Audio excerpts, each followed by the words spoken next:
What do you say, baseball fans? Rye Bread talking baseball, episode 36. The Angels and Red Sox have center stage tonight, and as you know, we've been following that American League East-West thing from the jump. The Angels need to win these games. They can't have a lopsided number against the American League East. The Rays swept them at their place, and they're heading into Boston, a tough place to win, with Canning against Pivetta. That sounds like a coin flip game to me, but it's so much more important to the Angels, in my estimation. We'll see how it plays out. The Boston's been fun to watch this year.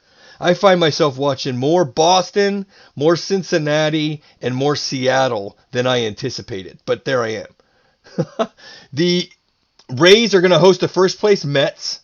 That's going to be an interesting matchup. Glasnow on the mound. I hope that the Rays can win one behind their guy, but I'm afraid of David Peterson. I faded David Peterson the last two times he pitched and lost. So, lesson learned, staying away. It's expensive anyway. New York's got Baltimore this weekend. New York's turned the corner. Their pitching is good. I was railing on their pitching, but the pitching hasn't been the problem. Their bats just weren't hot. And now that the Yankees are hitting, they're going to be tough to beat every night because they can throw 4 runs up in an inning before you know it in any yard. Yankees are still going to be there at the end, be tough. That's why I think American League East, it's going to be Yankees, Boston, and the Rays battling for winner and wild card within the division. And then on the other side with the West, which is why we're watching it so closely. Texas is at Houston. Houston obviously looking to win those games that they should win, just like the Yankees need to win those games that they should win. Oakland at Minnesota. Minnesota is reeling. They are not playing well. There's a travel game here for Oakland, but man, they're playing great baseball. Oakland is so tough, and they're just so fun to watch. And having Dallas, Braden, and Kipe on the call doesn't hurt. Any excuse to watch the A's, I'm in. And I've got them at minus 108 at Minnesota. And while we're taking the games, I just think Oakland's better than Minnesota. They're playing better than Minnesota.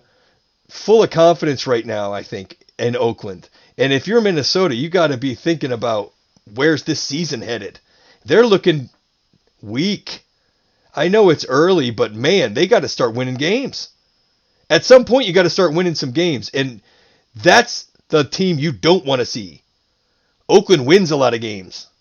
It's a tough spot for Minnesota. I'm all over Oakland today. I'm taking them. And then Cincinnati, plus 100 at Colorado. Marquez, it's a nameplate game.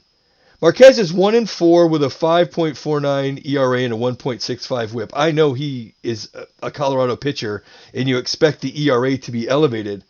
But Miley, for Cincinnati, he's 4-2 with a 2.0 ERA and a 0.75 whip. And make no mistake, Cincinnati is a tough place to pitch too. That place is as probably number 3. What? You've got Arizona, Cincinnati, Colorado. These places are Bambox Central.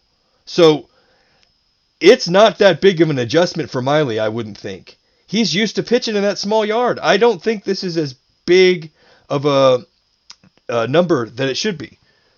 Miley has been pitching better. The Reds lineup is superior to the Rockies, and it's just a nameplate game for Marquez, and I know that execution hasn't been working well for us so far. I missed on it with Scherzer. Castillo, if you've been riding it, he's been bad. We got one of those for Castillo, and I'm thinking I'm going to get one with Marquez here. I'm going Wade Miley in Cincinnati plus 100. I mean, and Miley's coming off that 9-inning shutout. But he's had a week of rest. They gave him an extra 2 days. He was supposed to go against Pittsburgh. He didn't. So he got pushed back. So he's had a week of rest. I expect him to be sharp and confident, as you can be in Colorado. Even though he's breaking routine, Miley's a vet. I really like the Reds here.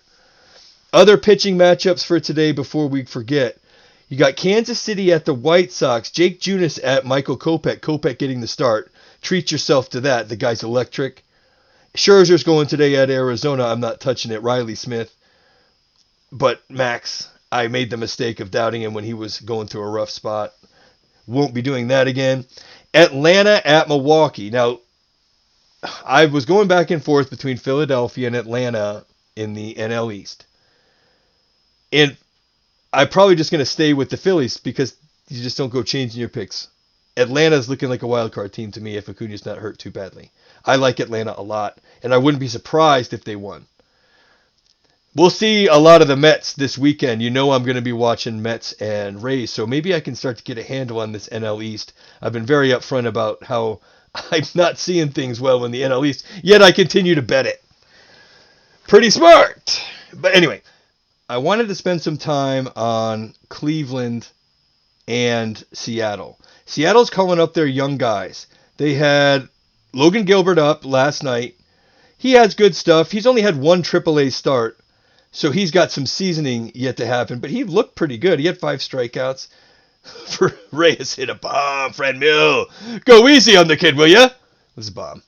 But Kelenic's also up for Seattle. The prospecty, toolsy, 5-tool guy. Smooth as silk, apparently.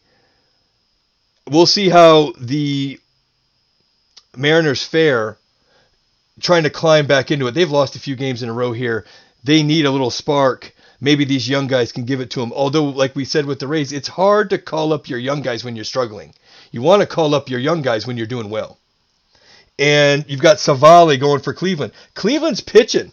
And Ramirez is hitting the cover off the ball. He was leading the American League in home runs the last time I checked. So I've been railing on the Indians hitting. I think it's pretty top heavy there still. But they can obviously score a few runs when they need to. And I'd be remiss. Remember, we've been talking about St. Louis at San Diego. San Diego is depleted. Bombed out and depleted. We got Oviedo at Musgrove. Obviously, you like the pitching matchup for the Padres here. But, man, the offense is struggling with all those guys on the IL. I think the Padres are going to muster one up tonight. Their fans are going to be behind them. I'm going to enjoy watching that game. So I'm starting out. You've got the Angels and the Red Sox. I'm personally interested in seeing Glasnow go against the Mets. And then don't forget Atlanta at Milwaukee. Our 2 picks there in the NL East and NL Central respectively. Those are big games for both those clubs. And then, of course, the Padres out there. All right, a little bit broken today. Lots on the agenda. We'll get back with a smooth episode tomorrow. We're going to do 162.